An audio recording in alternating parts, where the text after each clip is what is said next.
Hello guys and welcome back to another skill point guide video for Total War Warhammer 3 on Immortal Empires. Today we'll be covering Astragoth. I know it's been a while, so I do apologize if I'm a little rusty on these videos, but I do plan on hammering the rest of these videos out for Warhammer 3. That way, right before going into the next DLC, all of them will be up to date and completed for you guys there. And I'll do my best moving forward, even though I am busy with my in real life job. I'll be doing my best to get these hammered out for you. But now, anyway, moving forward with Astragoth's skill tree, very kind of sort of straightforward. He's an okay spellcaster. He does reduce Hellhammer by quite a bit with his Dark Sacrifice, so it is very useful there. But I still like the fact that he has a mixture of the lore of Heshut as well as fire, because he does have Hellhammer and also Flamestorm.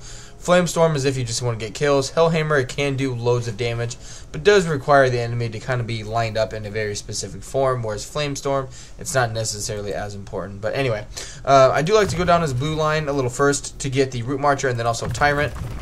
Really like to get the income from post-battle loot, but more importantly, I like to get the labor gain from post-battles plus 15%. I really don't end up using his magic a whole lot too much early on. I really just am more focused about getting more labor so I can force construct some buildings or just spread out more materials that way, or even pop down some labor actions in my provinces. So I really like to rush the blue line there for a little bit there. But then after that, I do like to go down his magic line, because his magic line is pretty good. Again, like we talked about, he's got Hellhammer that he can reduce the cost for down to his special skill line. He's also got Flamestorm, and it actually has Greater Arcane Conduit for that spell mastery plus 10%. Does make a little bit of a difference there on the battle map. But I do like to get both Killing Fire and Kindle Flame, and then Ash Storm. Flaming Sword of Ruin, or Ruin, depending on how you want to look at it. I do like to grab that. It's just not as essential. But going down the rest of his magic line, I do like to grab Flamestorm first, then Hellhammer, and then Greater Arcane Conduit. Again, I'm not sure if Earthing has actually been fixed, so I'm not really too concerned with that right now. Plus, if it takes a little bit of damage, it's not that big of a deal anyway. Magical Reserves isn't too bad to get. That extra 5 Winds of Magic can help in certain aspects of the campaign. In regards to that, I do like to grab another point into Burning Wrath, and I do like to grab the Flaming Sword of Ruin. I typically don't get Cascading Fire. It's usually something I kind of wait towards the end. If I have any extra skill points that I just don't have any to spend, that I'm just kind of looking where I can spend them, then I'll get them at that point. But other than that, it's just not as essential. It is very cheap, and it does provide a good amount of melee defense, but there are just other things I like to get with him. And because of after the magic line, I do like to go down a special skill line. Getting the Basalt Body is pretty good. It gives him more power reserves, plus 10, plus Winds of Magical Reserve, plus 3 a turn. It's pretty useful there. Excuse me, the Architect of Evil, I don't mind getting it, especially since he gives both Centaurs some ward save. It's just the fact that later on in the Hellforge, it costs so much to, where are they at here? Down here at the bottom. It costs so much to just increase their capacity for them, not to mention the amount of armaments you're going to need to get the actual manufacturing buffs on them. I really don't worry about it too much early on in the campaign, just because it's still gonna cost you loads and loads of armaments to actually justify increasing your capacity for them, having more of them in your army, plus more of them that you have in your army or armies is just more armaments per turn once you do start putting those manufacturing buffs on your units there. Now, there isn't a whole lot here that's super important. I do like to grab Infernal Lore just for the hero capacity increase, plus 2 for all heroes. The fact that it's all heroes and not just one of them is really handy there. But really, it's kind of pick your poison. It's really more about just getting the Winds of Magic cost reduction for Dark Sacrifice. I do like to get it. And again, it really just comes down to personal preference. The Allied Recruitment cost minus 25%. I rarely ever in my campaigns get Allied units, unless I'm playing as a faction that, say, doesn't have a artillery or decent cavalry or missile units for some reason. That's when I'll get those kind of units. Usually it's just artillery though, and it's just very rare that some factions don't have that for themselves already. And so personally, I just do the Piercing Intellect. Decreases the power reserve, when increasing whatever, that's crap, but it's just a bound Burning Wrath spell. It's 3 uses, it's free. And again, I'll come back and get the Architect stuff later. It's mainly, again, just getting the Dark Sacrifice first, and then the Architect of Evil, and then I'll usually just wait, because I get the Diplomatic Relations via the Tower of Zar, which I can't click on it now because I'm only on turn 1. But I do like to grab the public or the relationship bonus there via the Tower of Zar, as well as the technology tree, I believe, in the sorcery, where it is, yeah, the diplomatic relations for ruinous negotiations, as well as the envoys to the conclave for the Chaos Dwarves.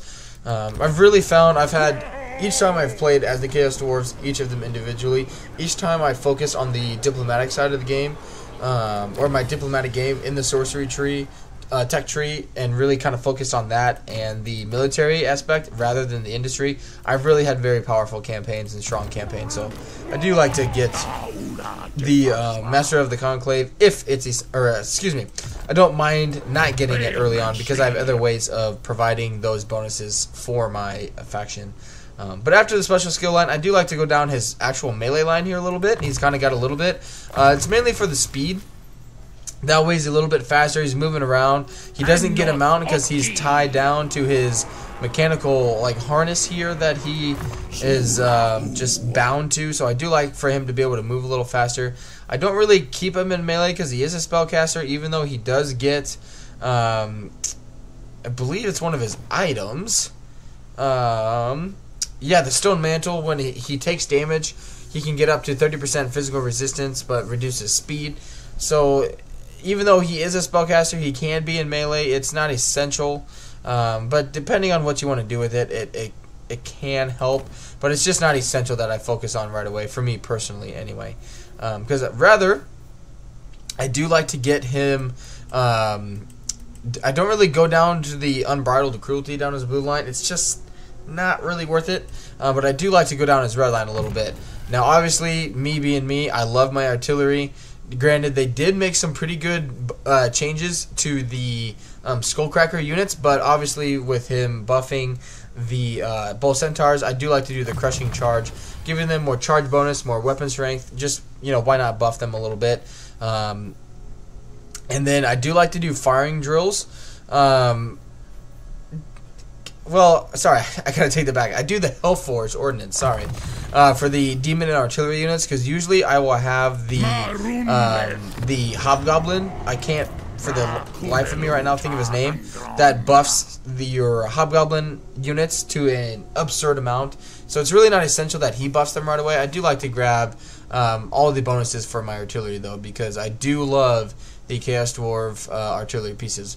And then just finishing down his red line, I just get the Wretched Warhost, just for some physical resistance, weapon strength, even more charge bonus, getting standard die for that leadership, and melee defense buff. Plus as well, again, in the Hellforge, in the manufactory side of the Hellforge, you'll be able to buff your Bull Centaur renders even further on top of his red line buffs there.